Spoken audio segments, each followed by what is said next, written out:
నమస్తే, welcome to I dream. నేను మీ Lakshmi. Present మనమైతే వానప్రస్థ ఓల్డ్ ఏజ్ హోమ్ దగ్గర ఉన్నాం. సో ఇక్కడ ఇటు అటు నా వైపున కూర్చున్న వాళ్ళు రిటైర్డ్ టీచర్స్.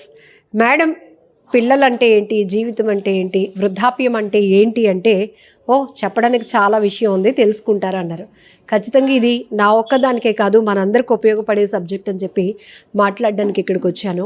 సో మనం నడిచినంత కాలం జీవితం బాగానే నడుస్తుంది, ఏదో ఒక్క ట్విస్ట్ చాలు మొత్తం తిరిగిపోవడానికి. సో అలాంటిదే వృద్ధాప్య దశలో మనం లైఫ్ని చాలా ప్రశాంతంగా వెళ్ళిపోవాలి. చుట్టూ పిల్లలు, మనవళ్ళు, మనవరాళ్ళు, ఒక రెస్ట్ టైం అని ఫీల్ అవుతూ ఉంటాం. కానీ ఆ పరిస్థితులు ఇప్పటికి ఉన్నాయా అంటే ఈ టీచర్స్, రిటైర్డ్ టీచర్స్ ఏమంటున్నారో వాళ్ళ మాటల్లో విందాం. నమస్తే మేడం. నమస్తే అమ్మా. ఏం చెప్తారు, ఎందుకు వచ్చారు? సీతారామలక్ష్మి అండి నా పేరు. నేను రిటైర్ అయిపోయి 20 ఏళ్ళు అయిపోయింది. నేను లాస్ట్ ఇయర్ ఇక్కడ జాయిన్ అయిపోయాను. 1 ఇయర్ నుంచి ఇక్కడే ఉంటున్నాను. మా అమ్మాయి ఒక్కతే అమ్మాయి, తను అమెరికాలో వాళ్ళ ఉద్యోగరీత్యా వెళ్ళిపోయారు.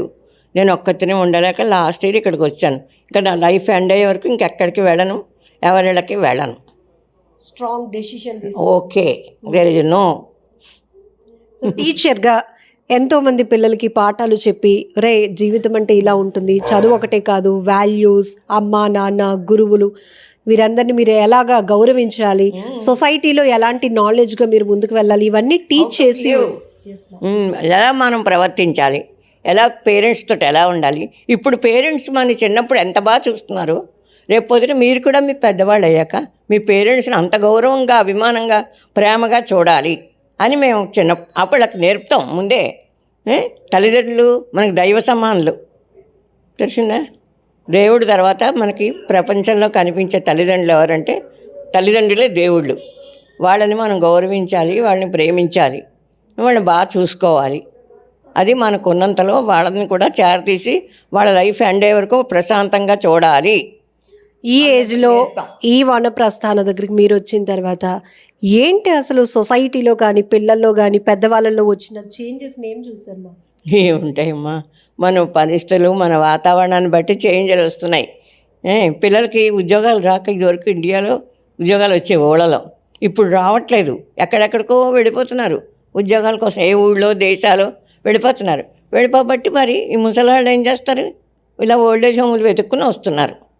ఇక్కడ ఏమిటంటే సేఫ్టీ, అదే ఏ చుట్టాల ఇంట్లో ఉన్నా అవ్వదు. వాళ్ళకి మనీ పే చేయాలి, మనం పని చేయాలి, అన్నీ ఇలాంటి బోల్డ్ సమస్యలు ఉంటాయి. ఇదైతే అలాంటి సమస్యలే ఉండవు, హ్యాపీగా ఉండొచ్చు. మేము ఏ పని చేయక్కర్లేదు, హ్యాపీగా హాయిగా గెస్ట్ లాగా ఉండడం. వాళ్ళు టైంకి పెడుతూ ఉంటారు, ఏ టైం టు టైం కాఫీ, టిఫిన్లు, భోజనాలు అన్నీ టైం టు టైం మా దగ్గర తీసుకొచ్చి ఇస్తున్నారు. అని చెప్పి మేము ఇక్కడ చాలా హ్యాపీగా ఉన్నాం. తర్వాత మా ఏజ్ గ్రూప్ వాళ్ళు కూడా 4 ఉంటాం. ఒకళ్ళొకళ్ళు కష్ట సుఖాలు షేర్ చేసుకుంటూ ఉంటాం. అదే ఎవరింట్లోనే ఉంటే మనకి ఇలాంటి అవకాశాలు లేవు. చుట్టాలలో అక్కడ ఉంటే ఉండదు. ఇక్కడ కాబట్టి 4కి ఈ ఏజ్ వచ్చింది, ఇక్కడ ఉన్నాం. ఒక్కళ్ళే ఒక సమస్య, నా సమస్య వేరు, ఆవిడ సమస్య వేరు, ఇలా ఒక్కళ్ళే ఒక సమస్య. కానీ మొత్తం మీద అన్ని సమస్యలు కలిసి సూదిలో దారంలా ఇక్కడ కూర్చుంటున్నాం. నిజమైన ఒంటరితనం అంటే ఏం చెప్తారు? అమ్మ భయంకరమైంది. మనిషి జీవితంలో 4 దశలు: బాల్యము, యవ్వనము, కౌమారము, వార్ధక్యము. వార్ధక్యం గడవడం అన్నది చాలా కష్టం ఎవరికైనా. అంటే ఎనీబడి, ఎంత డబ్బు ఉన్న వాడికైనా వార్ధక్యం గడవడం అన్నది మాత్రం చాలా కష్టం. ప్రేమ, అభిమానాలు డబ్బులతో కొనలేము, అవి కొనుక్కునే వస్తువులు కాదు. వాళ్ళ మనస్ఫూర్తిగా హృదయంలోంచి రావాలి. అలాంటి ప్రేమలు ఇప్పుడు చాలా తగ్గిపోయాయి. అంచేత ఏం చేస్తాం, ఇలా ఓల్డేజ్ హోమ్లకు వచ్చి ఉండడం. ఎవరింట్లో ఉన్నా మనకి ఈ రక్షణ ఉండదు, సేఫ్టీ ఉండదు, వాళ్ళు సరిగ్గా చూస్తారని చెప్పలేము, మన లైఫ్ ఎండ్ అయ్యే వరకు కూడా ఉండలేము. అంచేత ఇలాంటివి రావడం చాలా మంచిది. ఇలాంటివి అభివృద్ధి చెందాలి. నన్ను అడిగితే ఇలాంటి అభివృద్ధి చెందాలి. పిల్లలు కూడా తెలుసుకోవాలి. ఎంతసేపు తల్లిదండ్రులు అన్నీ కష్టపడి వాళ్ళు తిని తినక చదివించి ఉద్యోగస్తులు చేస్తూ ఉంటారు. వాళ్ళ మానవులు రెక్కలు రాగానే వెళ్ళిపోతారు. తల్లిదండ్రుల పరిస్థితి 10 ఏళ్ళు పోయాక వాళ్ళకి ఇదే గతి అవుతుంది కదా. ఇలాంటి హోములకి వాళ్ళు రావాలి. ఈ మధ్య ఒక చోట చిన్న కథ చదివాను. ఏంటంటే తన తల్లిని వాడు ఓల్డేజ్ హోమ్లో పెడితే అక్కడ గాలి వెలుతురు లేదట. బాబు, నువ్వు 10 ఏళ్ళు పోతే నువ్వు ఇక్కడికే రావాలి, ఈ రూమ్లో చూడితే ఫ్యాన్ లేదు, ఇది సూర్యకిరణాలు పడవు, గాలి లేదు, వెలుతురు లేదు. నాయన ఇప్పుడు నేనంటే అలాగో అలా ఏడుస్తాను, ఓ 10-15 ఏళ్ళు పోతే నువ్వు కూడా ఇక్కడికే రావాలి నాయన అందుట తల్లి. అప్పుడు వాడికి జ్ఞానోదయం అయిందిట. రేపు పొద్దున్న నా పరిస్థితి ఇదే, అది తెలిసిందా? ప్రతి వాళ్ళ పరిస్థితి ఇదే. జీవిత చక్రం, ఇది బండి చక్రం. ఈ చక్రాన్ని ఆవిడ ఆపలేడు, ఆగదు. ఇలా రన్ను ఎంత డబ్బు ఉన్న వాడికైనా మనిషి తోడుంటారమ్మా. నా దగ్గర ఇంత డబ్బు ఉంది, 100 రూపాయలు ఉన్నాయి, ఒక వెళ్ళి 100 రూపాయల నోటు ఇచ్చి నాకు కాఫీ టిఫిన్ తే అంటే తెస్తుందా? దానికి మనకు చేసేవాళ్ళు ఉండాలి, మన చేతి దగ్గరికి పట్టుకొచ్చి పెట్టేవాళ్ళు ఉండాలి. అంటే ఇలాంటి హోములు బాగా అభివృద్ధి చెందాలని నేను మనస్ఫూర్తిగా కోరుకుంటున్నాను. అందరూ హ్యాపీగా ఉంటారు ఇలాంటివి చెందితే. అంటే పిల్లలు వెళ్ళిపోగానే వాళ్ళు ఇక్కడికి వచ్చి పూర్వం మహారాజులు వాళ్ళను రాజ్యాభిషేకం చేసి వాళ్ళ పిల్లలకి వెళ్ళిపోతూ ఉంటారు. కందమూల తింటూ అడవుల్లోకి తప్పని చేస్తున్నారు. ఇప్పుడు ఇవే అనమాట మనకి. ఇలాంటి వృద్ధాశ్రమాల్లోకి వస్తే ఇక్కడ నలుగురు ఇదే ఏజ్ గ్రూప్ వాళ్ళు ఉంటారు. అందరితో సరదాగా రామకృష్ణ అంటూ కాలక్షేపం చేస్తాం. ఇక్కడ చాలా హ్యాపీగా ఉన్నాం మేము. మీ పాప దగ్గర ఉండడానికి మీరు ఎక్కడికి వెళ్తానమ్మా? వాళ్ళు అమెరికాలో ఉన్నారు. నా కాలు ఫ్రాక్చర్ అయిపోయి 15 ఏళ్ళు అయింది. స్టిక్ కట్టుకుని నడుస్తుంటాను నేను. వాళ్ళ ఇంట్లో ఉండరమ్మా. కొడుకు చదువుకుని గడిపోతాడు, వాళ్ళిద్దరూ ఉద్యోగాలు గడిపోతారు. అప్పుడు నేనేంటి కాపలా కుక్క, అవునా? ఇంటికి కాపలా. వాళ్ళు వస్తే గిన్నెలు చెమ్ములు ఉండే తోమి, అన్నం గిన్నెలు ఏమైనా తోమి, ఏమైనా పని చేయమంటే ఓపికనంత వరకు చెయ్యాలి, అవునా కాదా? చెయ్యొద్దే మన ప్రాణమే ఒప్పదు. అంచేది ఇలాంటి సమస్యలు ఉండవు. దేశం వెళ్ళి అక్కడ మన తెలుగు వాళ్ళు ఉండరు. అక్కడ మనం ఏం చేస్తాం? ఏదైనా కావాలంటే మాట్లాడేవాళ్ళు ఉండరు. లోన్లీగా బతకలేమమ్మా మనిషి. Man is a social animal అన్నాడు. అందుకే మనిషి సంఘంలో నలుగురి మధ్యని బతకాలి, ఒంటరిగా బతకలేము. ఎంత కోటీశ్వరుడైనా ఒంటరిగా బతకలేడు. వాడికి మనిషి తోడు ఉండాలి, మాట్లాడేవాళ్ళు ఉండాలి, తెచ్చిపెట్టేవాళ్ళు ఉండాలి, చూసేవాళ్ళు ఉండాలి. ఒక గ్లాస్తో మంచిళ్ళు కావాలంటే తెచ్చిచ్చేవాళ్ళు ఉండాలి, ఏదైనా చూసేవాళ్ళు ఉండాలి కదా. గబుక్కుని ఒంట్లో బాగుతా ట్యాబ్లెట్ తెచ్చేవాళ్ళు ఉండాలి, డాక్టర్ని పిలిచేవాళ్ళు. ప్రతి దానికి మనిషి ఇతరుల మీద డిపెండ్ అవ్వాల్సిందే, లైఫ్ లాంగ్ డిపెండ్ అవ్వాల్సిందే. ఏ వ్యక్తి కూడా ఒంటరిగా జీవితాంతం బతకలేడు. ఎంతవరకు బతకగలం? ఓ 50 ఏళ్ళు 60 ఏళ్ళ వరకు బతుకుతాం. ఇంక అక్కడి నుంచి మన శరీరంలో శక్తి పోతుంది. మీరు ఒక మాట అన్నారు, పిల్లలకి రెక్కలు వచ్చిన తర్వాత వాళ్ళు ఎక్కడికి ఎగరాలో, తల్లిదండ్రులు వదిలి వెళ్ళాలో అంది డిసైడ్. భార్యాభర్త అంటే మీకు తెలిసిన విషయం, మీరైతే బాగా చెప్తారు, ఎందుకంటే అంత నాలెడ్జ్గా ఒక టీచర్ కాబట్టి, రిటైర్డ్ టీచర్ కాబట్టి. ఏంటి ఒకరికొకరు కలకాలం జీవితాంతం కూడా తోడుంటాము అనే ఒక ప్రమాణంతో 3 ముళ్ళు వేసుకున్న బంధం. బట్ ఇప్పుడు అట్లా లేదు మా, ఏం చెప్తారు? అమ్మా 3 ముళ్ళు మనం అనుకునేటప్పుడు ప్రమాణాలు చేసుకుంటాం, కానీ అక్కడ మన జీవితంలో దేవుడు రాసిస్తాడు. దేవుడు రాసింది ఎవ్వడు తప్పించలేడు.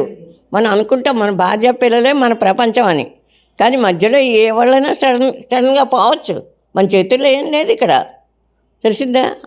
అనుకుంటాం మనం చచ్చే వరకు భార్యను వదలం, చూసుకుంటామని. అలాగే పిల్లల మీద పంచప్రాణాలు పెట్టి చదివిస్తాం.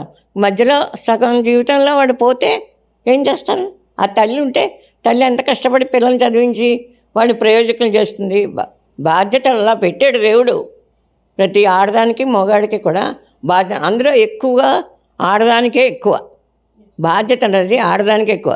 తనకి నోటికి వెళ్ళదు తిండి, పిల్లలు తిన్నారా లేదా పిల్లల మీదే మనస్సు. అంటే తను మంచి బట్టలు కొట్టుకుని కూడా కొనుక్కోకుండా పిల్లల చదువులు, వాళ్ళ ఉద్యోగాలు, వాళ్ళు దేనికి అవసరాలు వస్తాయో అన్న ఆలోచన తల్లికి ఎప్పుడు రాత్రి పగలు ఉంటుంది, తెలిసిందమ్మా. అంటే తల్లి ఫస్ట్ ప్రథమ దైవం ఎవరంటే తల్లే. నా దృష్టి వార్తలు చూస్తున్నారుగా, టీవీ చూస్తున్నారా? అంటే ప్రేమించే వాళ్ళ కోసం భర్తల్ని చంపేస్తున్నారు, పిల్లల్ని వదిలేసి. అవన్నీ మనకెందుకు, మన బుర్రలు పాడు. చూసి ఏమనిపించింది? దరిద్రం. అలాంటి సొసైటీలో ఉండకూడదు. అలాంటి వాళ్ళని కఠినంగా శిక్షిస్తే పోలీస్ డిపార్ట్మెంట్ వాళ్ళు ప్రియుడి కోసం భర్తని చంపేసింది అన్నప్పుడు దాన్ని 10 మందిలో పెట్టి దానికి పనిష్మెంట్ ఇవ్వాలి.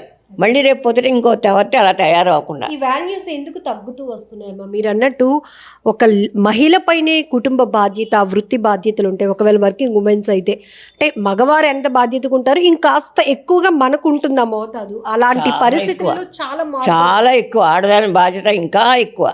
దానికి మమకారం, పిల్లలు ఇలా కడుపుతో ఉన్న దగ్గర నుంచి తన పిల్లల మీద ఆశతోటే ఉంటుంది. పుట్టిన దగ్గర నుంచి చంటి గుడ్డ దగ్గర నుంచి ఆ పిల్లల మీద ప్రేమతోటే ఉంటుంది. వాళ్ళ గురించే వాళ్ళు కొంచెం పెద్దవాళ్ళే స్కూల్కి వెళ్తున్నా వాళ్ళు జాగ్రత్తగా వస్తున్నారా లేదా, చదువుకుంటున్నారా లేదా, వాళ్ళు తింటున్నారా లేదా, ఇదే తల్లి దృష్టి. తల్లికి పిచ్చి ప్రేమ ఉంటుంది పిల్లల మీద. అది వాళ్ళు అర్థం చేసుకోవాలి. పెద్దవాళ్ళు అయ్యాక వాళ్ళు అర్థం చేసుకుని ఆ తల్లిదండ్రులను కూడా బాగా చూడాలి. వాళ్ళకి ఇలాంటి బాధ్యతలు అడ్డం వస్తాయి. ఇది బండి చక్రం, రౌండ్ అబౌట్ తాను కదా, వాచిలాగా అలా తిరుగుతూనే ఉంటుంది ఈ చక్రం. వాళ్ళకి అనుభవం. రేపు పొద్దున మా అమ్మ వాళ్ళు ఇంత కష్టపడ్డారు, మేము అలా కష్టపడాలి అని జ్ఞానం వస్తుంది. పిల్లల్ని జాగ్రత్తగా చూసుకోవాలి, పేరెంట్స్ చూడాలి అన్న అభిప్రాయం కూడా రావాలి వాళ్ళలో. ఇంకా వస్తుందో లేదో తెలీదు. ఇప్పటికే వస్తున్న మార్పులు టీవీలో ఇప్పటికీ వస్తున్నాయి. ఇప్పటికీ ఇలాంటి ఓల్డేజ్ హోమ్లు ఎందుకు వస్తాయమ్మా? పూర్వం ఎప్పుడన్నా విన్నామా? ఓ 10-15 ఏళ్ళ క్రితం కూడా నేను ఓల్డేజ్ హోమ్ అంటే నాకు తెలీదు. ఈ మధ్య ఇంకా ఇప్పుడు ఏంటంటే ఈ పరిస్థితులను బట్టి ఇంకా పెరగాలి. వీళ్ళు కూడా వచ్చేయాలేమో old age home.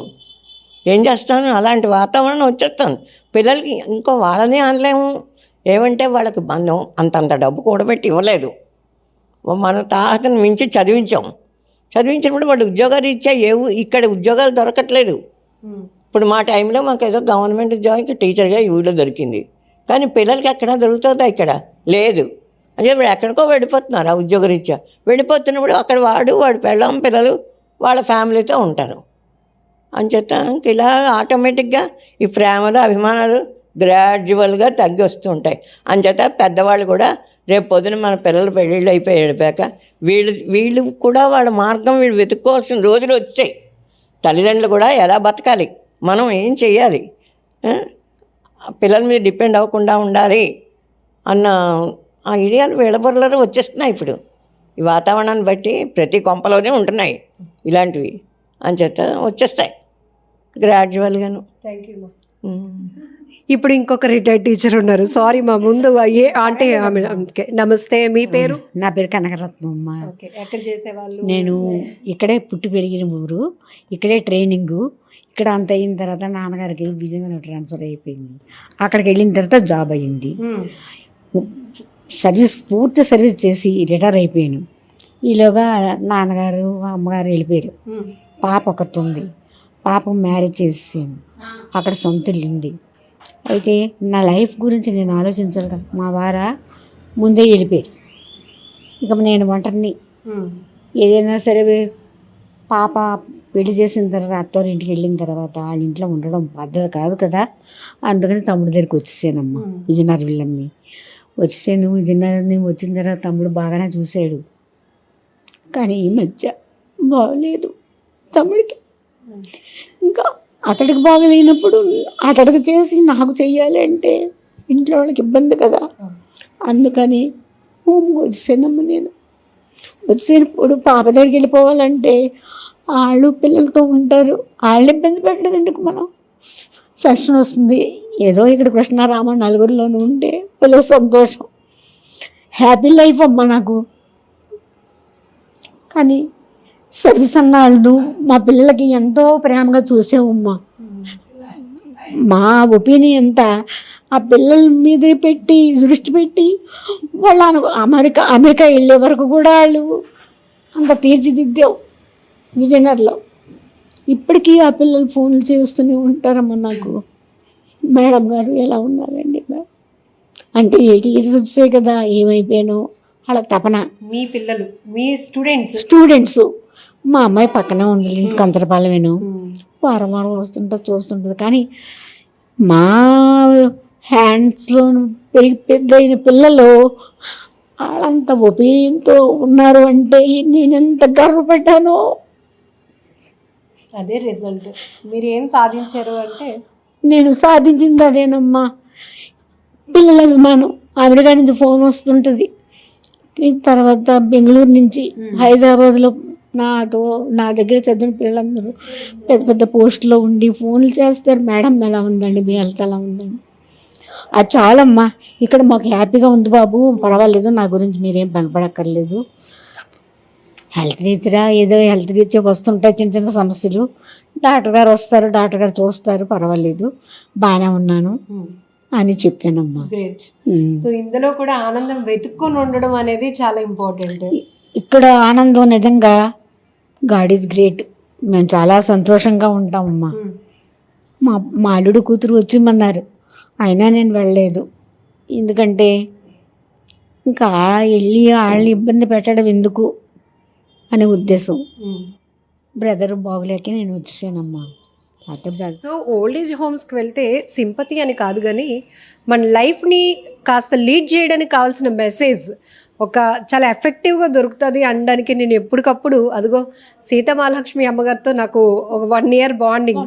So last year మాట్లాడినప్పుడు ఒకటే చెప్పాను, పిల్లలు తల్లిదండ్రులు వదిలించుకోవడానికి ఎలా ప్లాన్ చేస్తున్నారో ఒక 45 ఏజ్ దాటినాక తల్లిదండ్రులు కూడా అలర్ట్ అయిపోండి.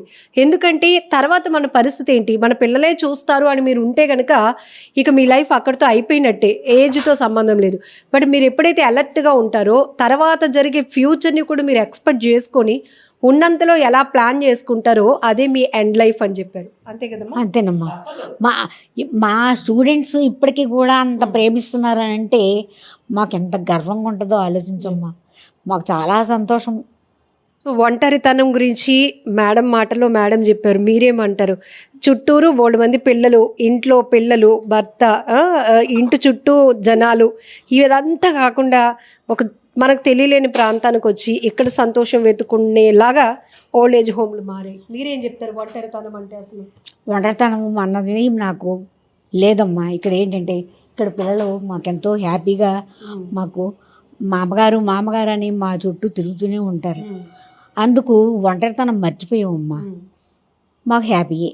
సో మొదటి నుంచి మన అనేది అనేటప్పుడు మన ఫ్యామిలీ, మన కుటుంబ వ్యవస్థ, ఎంత లేదన్నా స్వార్థం, మన అమ్మ నాన్న మన పిల్లల తర్వాతే మనకి ఏదైనా అనే స్థాయి నుంచి ఇప్పుడు మొత్తం వాల్యూస్ పోతూ వస్తున్నాయి, మారిపోతూ వస్తుంది. మాట అనడానికి కూడా చాలా డేరింగ్ కావాలి. అని పాప వస్తుంటారమ్మా, వారం వారం వచ్చి చూసి వెళ్ళిపోతూ ఉంటారు. కానీ నాకు ఇక్కడున్న అటాచ్మెంట్ ఇంకెక్కడ దొరకదు, అంత ఆనందం. సో ఒక రిటైర్డ్ టీచర్గా చెప్పండి మా, ఇప్పుడు సీతాలక్ష్మి గారు చెప్పినట్టు ఇక్కడ ఉద్యోగాలు దొరకపోవడం వల్ల వేరే చోట్ల ఉద్యోగాలు వెతుక్కుంటూ వెళ్ళిపోయి అక్కడ సెట్ అయిపోవాలి, తల్లిదండ్రులకి కాస్త గ్యాప్ మెయింటైన్ అయ్యి ఆఖరికి పిల్లలు ఎక్కడో ఉన్న తల్లిదండ్రులు ఫోన్లో మాత్రమే వాళ్ళు టచ్లో, ఎందుకు ఇది వస్తుందంటారు? అంటే ఇప్పటి వరకు మీరు పరిశీలించిన దాంట్లో ఏమనిపించింది? స్వార్థం అమ్మా. ఇప్పుడు జనరేషన్ బట్టి పిల్లలు డబ్బు యావగేషన్లో పడిపోయి, ఎందుకంటే మా మేనలుడే ఉన్నాడు, అలా నాన్నగారు బాగోలేదు. ఇప్పుడు ఎక్కడ బెంగళూరులో జాబు 2 పిల్లలు, వీళ్ళ గురించి ఆలోచించకుండా మరి జాబ్ గురించి, మరి డబ్బు యావగేషన్ గురించి కదా వెళ్ళిపోయాడు. అలాంటి కొడుకులు ఉంటే ఈ జనరేషన్లోనూ ఎలా ఉంటుందమ్మా మనస్తత్వం? తల్లి తండ్రికి ఎంత బాధగా ఉంటుంది చెప్పండి. ఇప్పుడు ఉన్నారు మా తమ్ముడు మరదలు, అంటే మా మేనల్లుడు తల్లి తండ్రి, వాళ్ళు ఎంత బాధపడతారు. డబ్బు యావగేషనే కదా, కామను డబ్బు గురించే దూరభారం వెళ్ళిపోతున్నారమ్మా మన వాళ్ళు. కానీ ప్రేమ అభిమానాలు ఉంటాయి, కానీ ఆ బాగలేని మనిషి వెళ్ళిపోయారు అంటే ఇక్కడ దొరకవా ఏమైనా ఉద్యోగాలు? ఇక్కడ వదిలి వెళ్ళిపోయారు అంటే డబ్బు యావగేషనే కదా. అందుకు నా మనసు నన్ను రమ్మన్నారు, నేను రానని చెప్పాను. నాకు ఇదే పిల్లల ఆరోగ్యం కోసం తల్లిదండ్రులు గవర్నమెంట్ ఉద్యోగాలు కూడా వదులుకునే పరిస్థితులు ఉన్నాయి అప్పట్లో లేవమ్మా. మా టైంలోనూ ఉద్యోగాలు వదులుకొని వెళ్ళిపోయే పరిస్థితులు ఏమి లేవు. ఇప్పుడు జనరేషన్ బట్టి మేము రిటైర్ అయిన తర్వాత ఈ పరిస్థితులు చూసి మాకు ఎంతో బాధగా ఉంటుంది, బాధ అనిపిస్తుంది. ఏంటి ఇలా జనరేషన్ ఇలా ఉంది అని. డబ్బు యావగేషనే కదమ్మా. అందుకని ఏంటంటే మా తరపున చదివిన పిల్లలందరికి కూడా టీచర్గా అభిమానాలు ఉన్నాయి, కానీ కన్న తల్లిదండ్రుల గురించి కూడా ఆలోచించాలి కదా. మేమే ఇలా ఉన్నామంటే వాళ్ళ కన్న తల్లిదండ్రులు ఇంకెలా ఉంటారమ్మా, అది ఆలోచించాలి కదా వాళ్ళును. నాకు ఫోన్ చేసినంత మాత్రాన నేను సాటిస్ఫై అయింది. తల్లిదండ్రుల గురించి కూడా వాళ్ళు ఆలోచించాలి. ఎందుకంటే సపోజు మా మేనల్లుడి గురించే చెప్తున్నానమ్మా. వాళ్ళ నాన్నగారు మంచం పెట్టిస్తున్నారు, వాళ్ళ అమ్మగారు కూడా బాగలేరు. అలాంటప్పుడు చూసుకుంటారు, ఇద్దరిని చూసుకోవడం. ఇద్దరు ఆడపిల్లలు ఉన్నారు, ఆడపిల్లలు చూస్తున్నారు వాళ్ళిద్దరిని. కొడుకు డబ్బు యావగేషన్ గురించి వెళ్ళిపోయాడు బెంగళూరు. తన పిల్లల పెంపకం గురించి డబ్బు యావగేషనే కదా. ఒక రిటైర్డ్ టీచర్గా చెప్పండి, మనీ వచ్చి మన లైఫ్లోనికి ఏంటి దగ్గర చేసింది, ఏంటి దూరం? ముఖ్యంగా నేను చెప్పేది ఏంటంటే ఏంటంటే ఎంతైనా సరే డబ్బు యావగేషన్లోనూ ప్రేమ అభిమానం అంటూ లేవు. నేనే ఉన్నాను, వారం రోజులు అయింది, మేనల్లుడిని సొంత కొడుకులాగే చూశాను. వారానికి ఒకసారైనా ఫోన్ చేయడు, మనసు రాయి చేసుకుని అలా ఉంటా. బాధ కనకపోయినా నావాడు విజయనగరంలో ఇల్లు అమ్మి మేనల్లుడికి ఇచ్చాను. పల్లెల్లోనూ 3 బెడ్రూమ్ కొనుక్కున్నాడు. నాకు సంతోషమే కదా. మరి వెళ్ళిన తర్వాత నా గురించి ఆలోచించి ఫోన్ చేయాలి కదా. వారం రోజులు బట్టి ఫోన్ చేయలేదు. నేను ఫోన్ చేసినా లిఫ్ట్ చేయటం లేదు. మనసు ఇరిచేసుకుని భగవంతుడికి దండం పెట్టుకుని కూర్చుంటాను. ఆవిడ నేను ఏదో ఫ్యామిలీ ఫ్రెండ్స్ లాగా, కొలీగ్స్ కదా, తప్పదు, అందరూ ఫ్యామిలీ అయిపోవాలి ఇక్కడ. అందులోనమ్మా మేమంతా ఈ రూమ్లో ఉన్న వాళ్ళందరం కూడా ఎంతో ఫ్యామిలీ ఫ్రెండ్స్గా మీరు చెప్తుంటే ఆవిడ అక్కడ కుర్చీలో కన్నీళ్ళు పెట్టుకుంటారు. ఆవిడెవరు? ఆవిడ ఇక్కడ మెంబరేనమ్మా. 4 రోజులు అయింది వచ్చి. తను కూడాను ఎవరు లేరు, ఉన్నారు, రూమ్లో ఉన్నారు. నిజంగా ప్రస్తుతం ఉన్నటువంటి సమాజం దేనికి ప్రయారిటీ ఇస్తుంది? ఆర్థిక సంబంధాల చుట్టూ మాత్రమే తిరుగుతోంది. మళ్ళీ ఎన్నికలంగానే చాలా విరక్తి కలుగుతాం. మంచి అనిపిస్తుంది కదా, లేడీస్ కూడా ఛాలెంజింగ్ జాబ్స్ చేసినప్పుడు చాలా బాగుంటది. ట్రాఫిక్ అసిస్టెంట్స్ గా నియమించిన ట్రాన్స్జెండర్స్ అందరితో సాల్యూట్ చేయించుకుంటున్నారు. ఫుడ్ డెలివరీ ఇవ్వటానికి వెళ్ళినటువంటి డెలివరీ బాయ్ అనిల్ పై కళ్ళ ముందు పెళ్ళండి